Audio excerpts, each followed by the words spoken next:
DZRD Sunshine Radio Report! At para sa uling detalye nating national news, panawagang hair follicle test kay PBBM. Mas tumindi. Alamin tayo ng balita niya kay kapartner Daniela Paulite. Muling lumulutang ang umano'y issue ng droga na ibinabato kay Pangulong Ferdinand Bongbong Marcos Jr. matapos ang naganap na peace rally noong November 17, 2025. Ito ay kasunod na naging pahayag ng presidential sister, Senator Amy Marcos, na umano'y paggamit ng iligal na droga ng Pangulo. Matatandaan na noong 2024 ay unang umingay ang alegasyong ito nang isiwalat ni dating Pangulong Rodrigo Duterte na kasama umano si PBBM sa drug watchlist ng PIDEA. Sinundan pa ito ng controversial na Polvoron video. Ngayon, matapos ang sinabi ni Senator Amy, muling lumalakas ang panawagang isailalim sa hair follicle drug test ang Pangulo upang tuluyang masagot ang issue.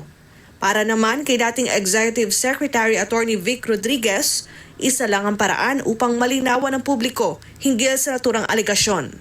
Now, if the Marcos Jr. administration is very confident, then why not undergo an open, fair, transparent, and credible hair follicle drug test?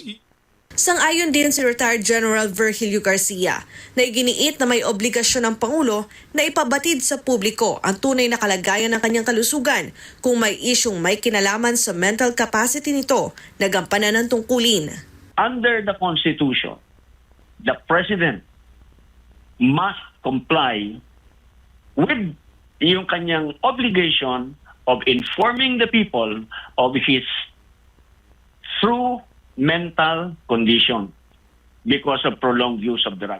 Maging si Vice President Sara Duterte ay nagpahayag na rin na walang sinumang opisyal ng pamahalaan, lalo na Pangulo o Vice Presidente, ang dapat tumangging sumailalim sa anumang drug test kung kinakailangan. Nakasaad sa Article 7, Section 12 ng Saligang Batas na kapag may malubhang karamdaman ng Pangulo, dapat ipaalam sa publiko ang tunay na kalagayan ng kanyang kalusugan. Sa kabila nito ay nananatiling matatag ang posisyon ng palasyo na hindi magpapadrug test ang Pangulo. Ayon kay Palace Press Officer Claire Castro, malinis ang Pangulo at hindi umano siya magpapadala sa anumang pag-uudyok na sumailalim sa drug test.